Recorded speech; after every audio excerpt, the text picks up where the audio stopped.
I hope that others have joined and that we can have a discussion. I see Anne-Marie is there.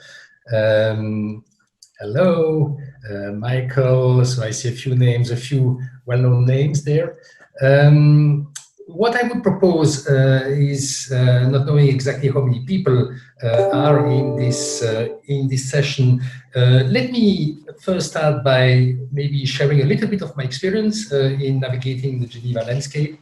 And then we'll get into the discussion where I'm really keen to have your feedback and your views on how you are navigating the Geneva landscape.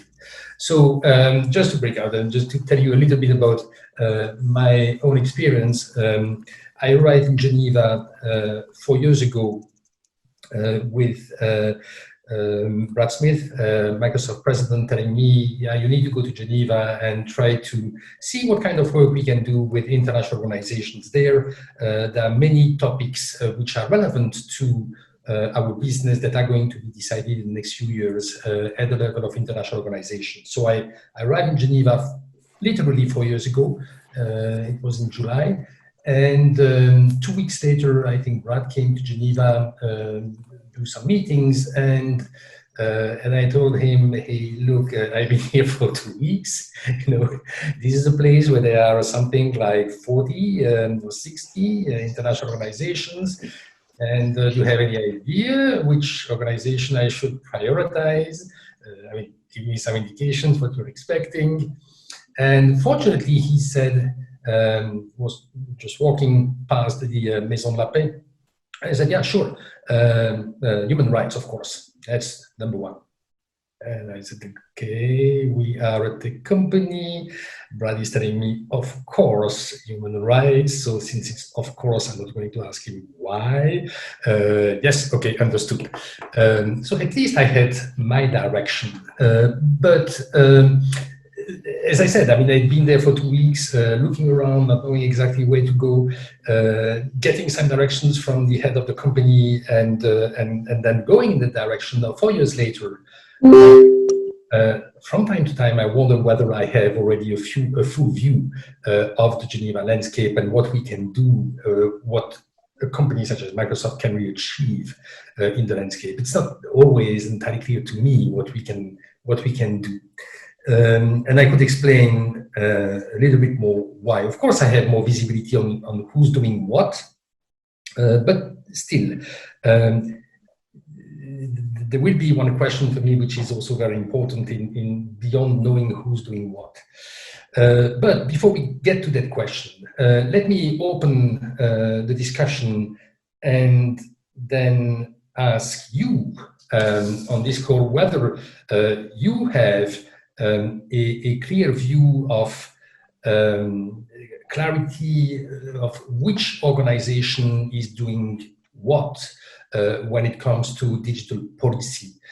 Is there clarity among businesses at Geneva about the work that international organizations and other stakeholders here at Geneva are doing in the field of digital policy? What's your view on this? Is there clarity about the work which is done by international organizations in digital policy at Geneva? In Geneva, just a sort of a housekeeping or a technical note for all of you. So you can certainly use the chat over there to share whatever you wish. We encourage you to audio and video on. If you wish, you can raise a hand. And then Jean-Yves or I can just pass the floor to you. In the meantime, I'll be picking up on the inputs in the chat, so feel free. And additional note, it would be interesting, since we don't know all of you, you can just edit your name in the room and add the institution after your name. I guess that we're not just having the private sector actors here in the room as well. We probably have other actors. So it'll be interesting to see also whom we have. And well, back to you, Jean-Yves. Thank you very much for those housekeeping rules that are always useful to know, to have those clear in our mind. So, what's your sense of what are the relevant or the most active international organization at Geneva? Is this something which is clear for all of you? I don't see anyone responding, so maybe it's unclear to all of you. I can't believe this. It would be interesting to hear maybe an experience of someone of you who's actually in Geneva, an experience similar to Jean-Yves' experience. So once you came, if you came to Geneva or simply run into business in Geneva and then had to deal with the digital issues, do you have any experience that you would like to share on how was it, or how still that is, whether it's easy or complicated and so on?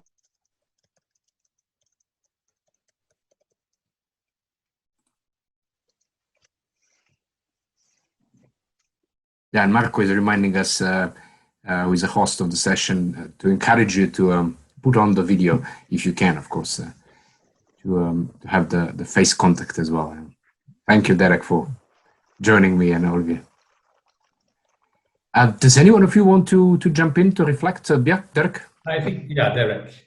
You should be able to unmute yourself, I think. Derek, you can give it a try. Yeah, Derek. Yeah, there we go. Do you hear me? Yes. Great.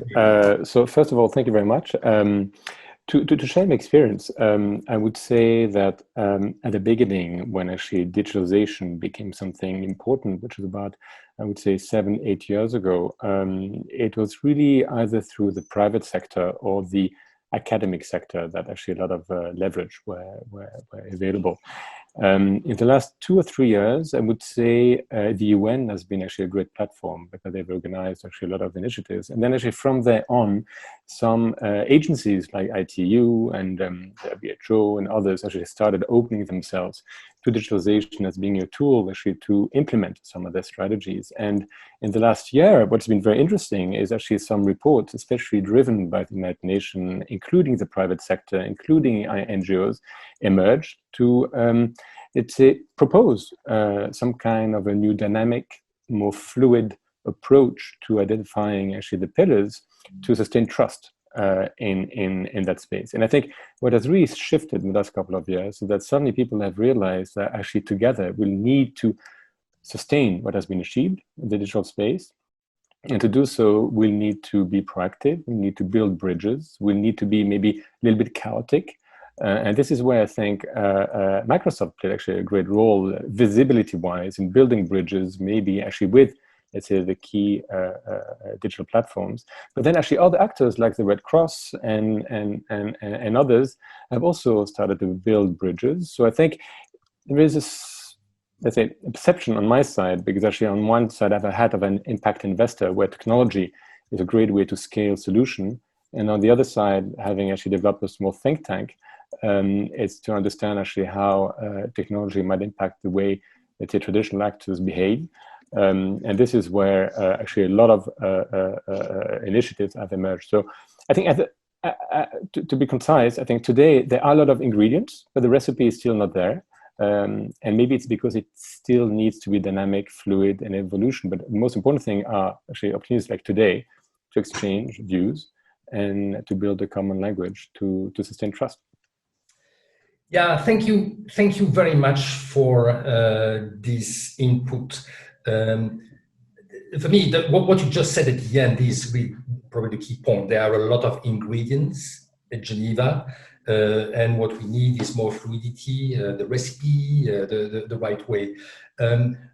In terms, what is, in our view or the view of others, frankly, I'm really keen to hear what everybody has to say. When you say there are a lot of ingredients in Geneva, what is missing among those ingredients, and how can we address this piece which is missing? Is it a directory? Is it are we missing ways of accessing people?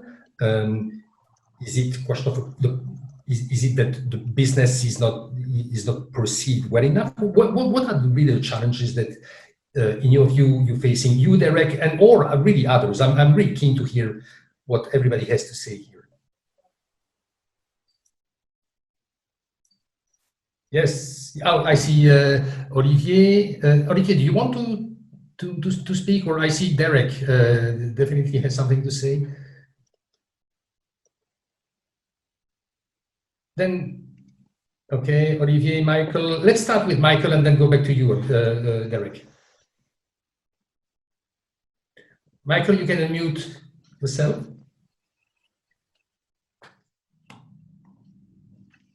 Okay, sorry, it was blocked.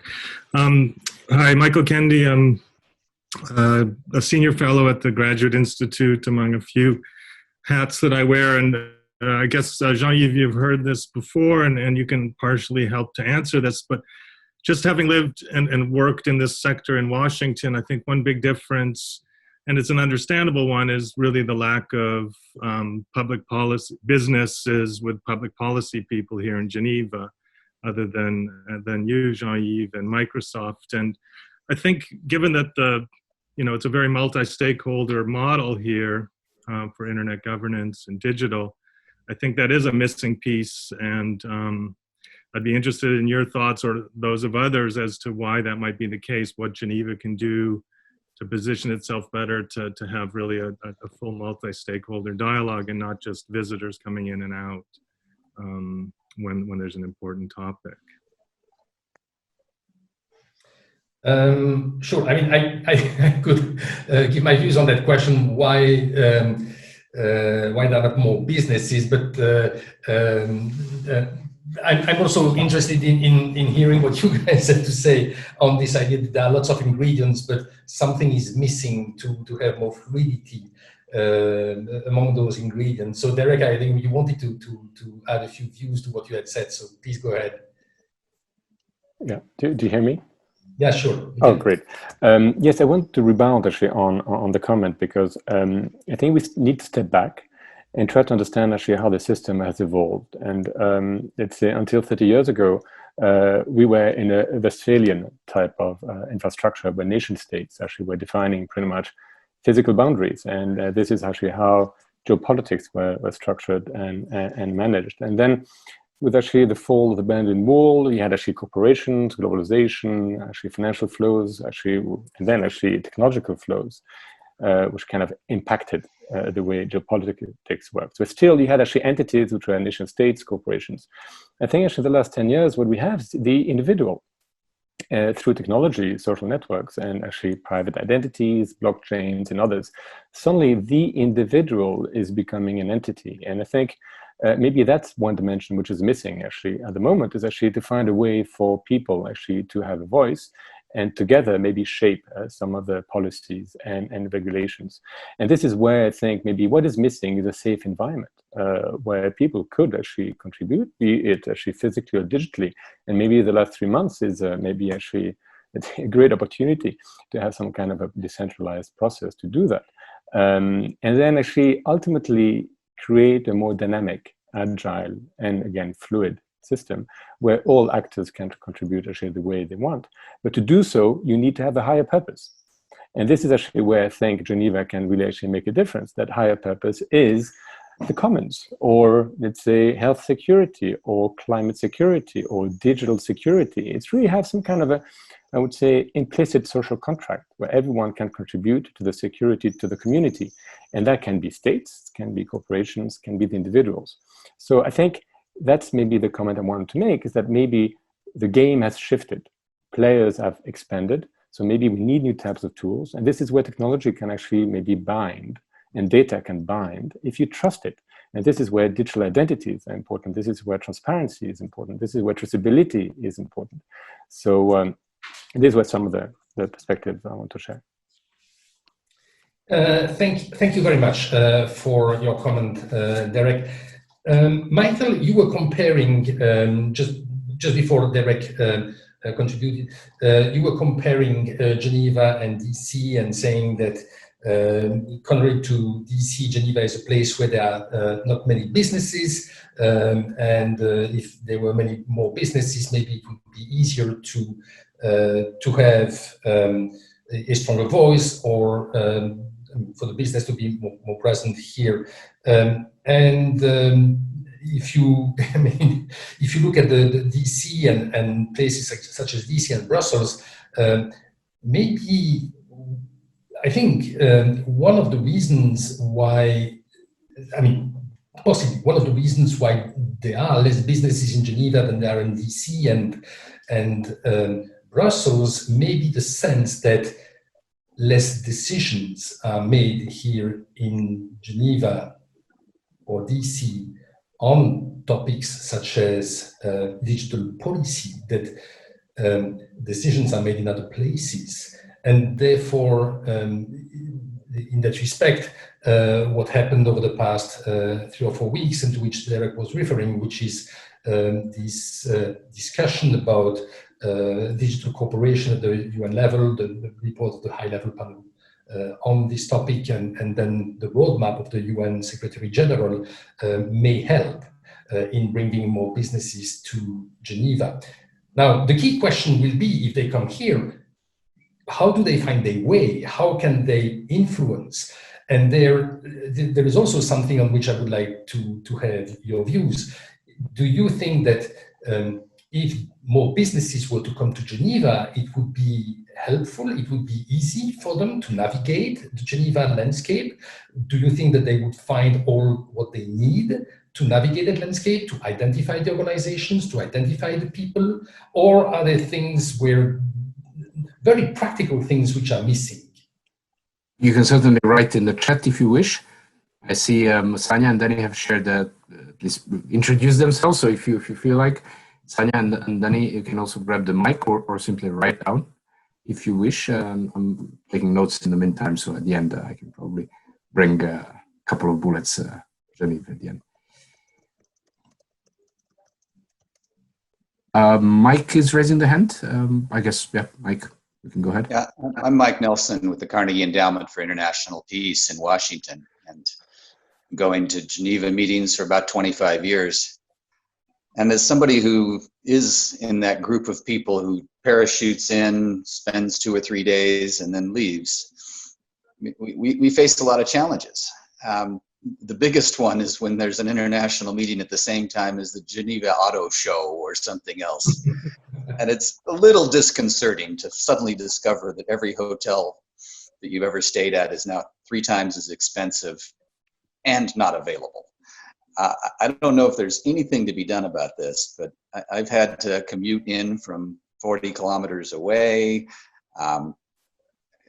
Sometimes when I'm traveling on behalf of an NGO, it's almost impossible to make the budget work. So is there some kind of hybrid model where between doing the meeting 100% online and doing it 100% in person, have we ever considered doing meetings where you have 2 or 3 satellite locations around the world in different time zones? I mean, the other challenge, of course, is that when we go back to in-person meetings, there'll still be a huge demand for virtual because people are in countries where they can't travel. And again, we'll have challenges. One of them there will be time zones. So any ideas on how to minimize the challenges of outrageous hotel pricing and the challenge of time zones? Thank you, Michael. Any views? And I think Olivia raised a hand before, so maybe, and it could actually also wait to respond to the question, maybe.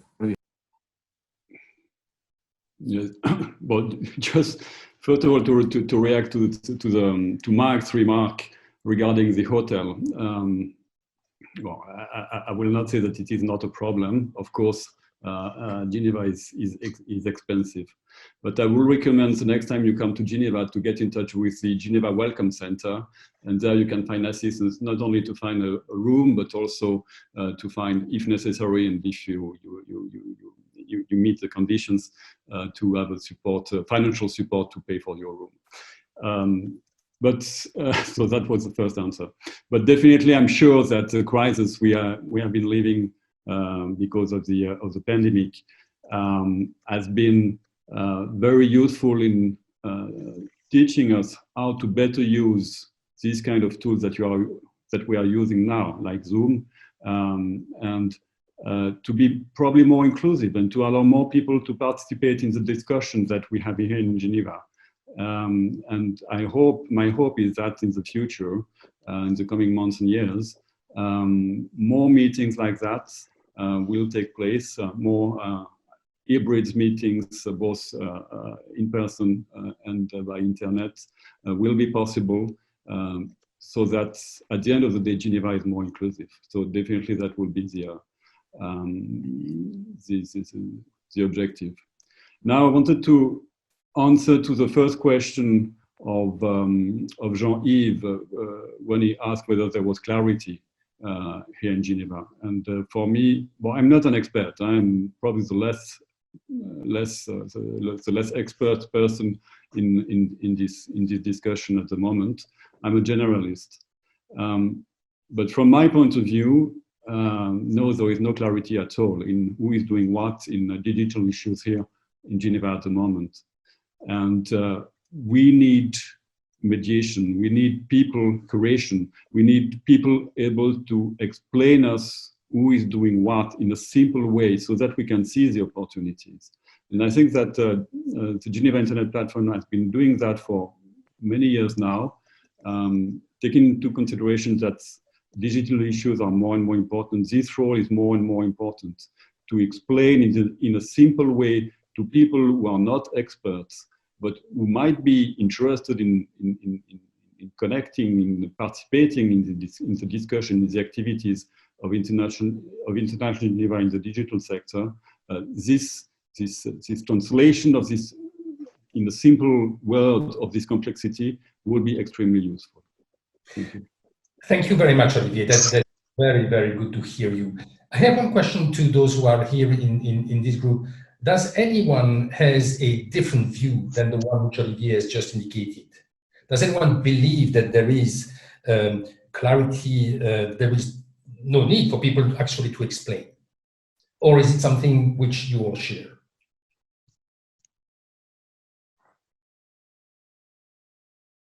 Okay, I see you. Anya is raising her hand, I think. Yeah. Hi all. Thanks, Ray, for the question. I think I would uphold what Olivia was talking about. There is clear need to have an understanding of who's doing what, especially in the digital Geneva. I think one way, which I appreciated very much and I participated actively, was the road to Bern that Diplo was handfully putting together, obviously with Swiss mission, because this is obviously around the topic which is so important, so burning, but also allowing a common platform so that there is an exchange, there is a multi kind of stakeholder input in something which is very close to everybody's heart, both to the private and institutional players here. So I think if we would have more of these kind of both virtual and physical possibilities to interact around the topics, which are topics involved, obviously where digital is present and is focus of discussion and exchange, that would be a great first step. But yes, I think it would be very helpful if we would know in this digital space what all organizations are undertaking or where to go when we talk about the need to get information, to potentially pass the views, especially I think that goes for the views of private sector, and how we can pinpoint the right kind of point people in these various organizations, or potentially an umbrella organization that will make this more accessible. Thank you. Thank you very much, Sanya. I have to say, I put a question to all of you, whether anyone had a different view than the one that was expressed by Olivier. I heard you say that you fully agree, and I have to say, I personally also fully agree with what the two of you have just said, that we need more explanation about what's going on in Geneva, who's doing what, and how we can contribute, and also an invitation to the business to contribute, which is something which is happening. You were pointing to the road to Bern as a good example, and I think that's it is setting maybe not a good precedent, but it's certainly setting an example on how the business can interact with other stakeholders on a digital policy issue, which is very important cybersecurity there. So I see that we have come to the close of this session. From now, all the discussions. Yes, hearing Stephanie calling us back to the main hall. I'll explain it briefly, Geneva, once you finish how to get back. So just go on. Okay, I was just going to hand it over to you, Vlada. Just giving everybody on this in this session to say a few last words if needed, urgently, and if not, give the floor back to you, Vlada, to lead us back to the main hall. Thank you very much all for participating, for joining, and for sharing your views. Thank you. Thank you, Geneva. It's not easy. We have only 30 minutes of discussion, so it's quite a condensed version. But I'm happy we got quite some notes. I was taking notes, so I'll definitely bring them back to the last plenary when we summarize. There was one open question, but we can leave it for the next round of breakouts by Badria, who said, as a multi-stakeholder platform, how are contentious issues like the tech trade war between China and the US navigated in Geneva, please? Since the next round of breakout sessions will actually be thematic ones, you can pick any of the thematic sessions. Particularly, I guess this one can fall also under the cybersecurity one, and we can elaborate more in those. Now we go to coffee break. There are 6 virtual rooms. Marco has shared that. 6 virtual rooms. You can pick any of the topics that you like. You'll meet some people around that you might have not met in Geneva. Discuss some nice places in Geneva that you might have not discovered yet. So go to the meetings.diplomats.edu, pick any of the coffee rooms, and then in 15 minutes, 2 o'clock sharp, or now 10, go back to the main room. Again, back to the main page and click on join the main room, and we continue. Thanks, Jean-Yves. Thanks all for joining. See you at the coffee. Bye-bye. Thank you.